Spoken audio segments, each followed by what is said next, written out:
নমস্কার দর্শকবৃন্দ, আমি অ্যাস্ট্রোলজি বস ডক্টর আর শাস্ত্রী।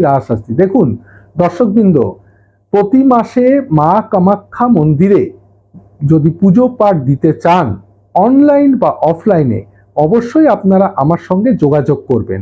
আমার ক্যাপশনে যাওয়া নাম্বারে অবশ্যই আপনারা যোগাযোগ করবেন, কারণ বারবারই বলা হয়, প্রতিবারই বলা হয়, মা কামাখ্যা হচ্ছেন স্বয়ং একজন খুবই সিদ্ধপীঠ এবং জাগ্রত দেবী। আপনারা যা মনস্কামনা করবেন তাই আপনাদের কাছে সম্পূর্ণভাবে পূর্ণ হয়ে যাবে। আর্থিক, শারীরিক, মানসিক যে কোনো রকম সমস্যা আপনারা কিন্তু তার ফল পাবেন। আপনাদের সমস্যা মাকে জানালে আপনাদের কিন্তু সমস্যার সমাধান হবেই। অবশ্যই আমার সঙ্গে 8337879366 এবং 8337879367 নম্বরে যোগাযোগ করবেন। নমস্কার, ধন্যবাদ।